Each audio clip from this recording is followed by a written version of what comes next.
Good morning, everybody. Today I'm going to talk about how we are drying off our dairy cow Marigold, and this will be a guide that you can follow too if you want. Marigold is a very high producing dairy cow. She's a brown Swiss Jersey cross and she's 6 years old. So she is in the prime of her life. We've been milking her for about 18 months because that's how old her youngest baby is as of right now. But she is pregnant and due in November. So I guess your next question would be, when should I dry off my dairy cow? Your dairy cow should be dry, completely dry, 2 months before having a baby. This gives their body time to rest and time to prepare for the baby to come. Ideally, your cow should have a baby every 12 months. They're pregnant for 9 months, but that gives them a 3-month rest. That's what's ideal for dairy cows. If your cow does not get pregnant 3 months after her having her baby, and it takes longer than that, that's okay too. But you don't want to dry them off until they're close to having their next baby. You're better off milking them for longer than drying them off and letting them sit dry for months. So some people with their dairy cows do just stop milking and stop giving them supplementary feed, which you can do, but for a dairy cow like Marigold, she's a very high producing cow, and so this is not ideal for her. This milking cycle, Marigold was producing an average of 5 gallons or 19 liters of milk a day. We were milking her once every 12 hours. We weaned her baby at 4 months old, and so that's when we started milking twice a day.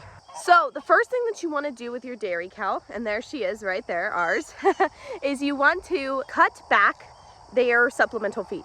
And what I mean by that is their grain. So we give our dairy cow 7.5 pounds of grain and alfalfa hay at every milking. We probably give her about, I would say, 2 or 3 pounds of alfalfa. The grain was specifically measured out based on her weight, age, and how much milk she was giving us. We fed her a dairy ration from a local feed store. It was giving her everything that she needed to produce as much milk as possible. So the first thing that we did was actually we cut this back by half, and we moved her milking to every 24 hours instead of 12. During this time, if you're also noticing any redness or warmness of the udder or teats, you can apply some udder balm. I'll show it up here on the screen. But this is what I use, and it has like alcohol and things in it, and it's going to keep her moisturized, but it's also going to keep bacteria out of the teats, which is going to help prevent mastitis. The big thing here is we want to prevent mastitis, which is an infection of the udder, and if she were to get this, she'd have to get a shot that dried her up immediately. Ideally, we don't want that because it's painful for her and not stress-free at all. About a few days to a week in, if you're noticing that your cow is doing well and you haven't noticed any issues with her udder or teats, we then went ahead and moved her to every 36 hours, and we're only feeding her the grain and alfalfa every 36 hours instead of every 24. This cuts it back again even further. And as of right now, which is a few days to a week later after that, we moved her to every 48 hours. So she's actually going to be milked tonight. By tonight, she will not have been milked for 48 hours. And we're only going to give her the grain and alfalfa at 48 hours. And then today is a Wednesday. And so as far as everything's still looking good, and if everything stays on track, Friday will be her last milking. And then we'll cut her off completely. When we do this, when we cut her off completely, one of the big things that we're going to do is completely cut out her grain and alfalfa. This is very, very, very important because that grain and alfalfa was specifically meant to help her produce milk. We're not going to be giving her anything. She will still have access to her hay ring, which has a nice pasture coastal Bermuda hay in it. That's for her feed that she needs. Okay, she needs the hay and she needs the pasture. That's what she needs. The grain and the alfalfa was just to make sure to help her produce milk. So if we can stop milking on Friday, on Monday, depending on how her bag is looking, is when we'll give her her first round of grain, but it will not be dairy ration. We're going to give her our normal adult cow feed. And this is just to help supplement her, keep her energy up, keep her body weight where it needs to be.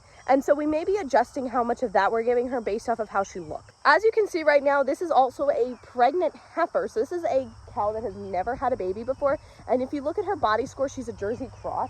You can see that her body score actually looks really good right now. We can see those hip bones and triangles back there, and we can only see a couple of ribs.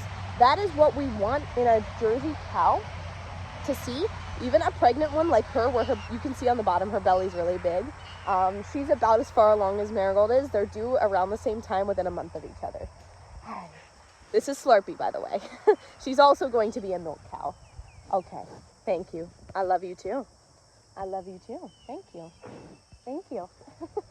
So you can see that we've been taking extra care to make sure that the cow's body scores are where they're supposed to be. Right here, that's a Dexter bull, and so we want him to be muscular and bigger than the dairy cows.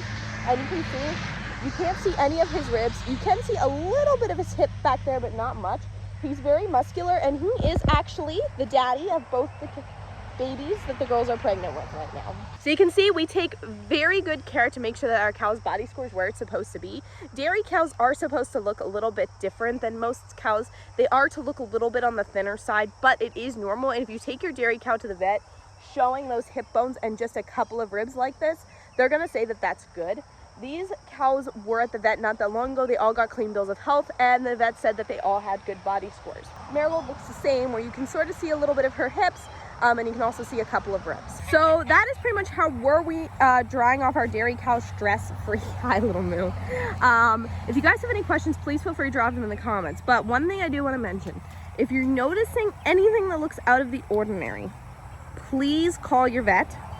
It's important to make sure that your dairy cow is in good health when you're doing this. But if you're concerned about anything that may possibly look like an infection, a lot of times you can just take the milk to them and they will know if she has mastitis or not. There are a few ways to tell. So if her milk tastes salty, if there's redness of the teats and the udder, if her bag is warm, like if you put your hand to it and it's warm or hot to the touch, not normal body temperature, but when you actually put your hand on it, you're like, oh my, this is like warm or hot, okay?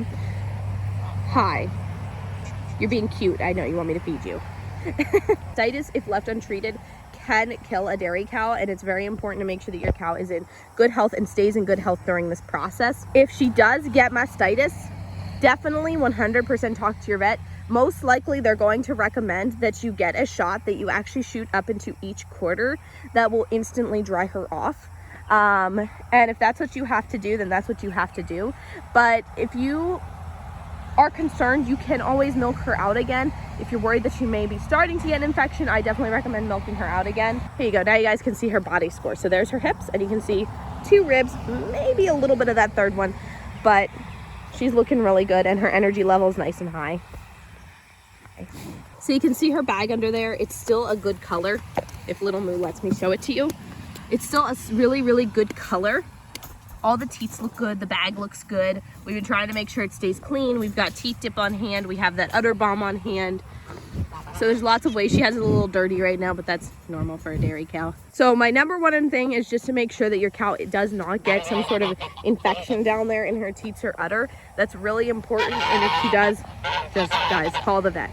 So I hope that this was helpful for you guys. Please make sure you give the video a thumbs up. And if you're new here, don't forget to subscribe for more cow content. We do have 2 pregnant cows that are due in the November-ish time. And if you guys want to see those babies, you guys are going to be some of the first to know that they were born. So if you guys want lots of fun baby cow content, not that we don't already have cute baby cows that are making good content, but if you guys want to see more baby cow content, make sure to subscribe. Bye, Mary. Do you want to give them a kiss on the way out? Good girl.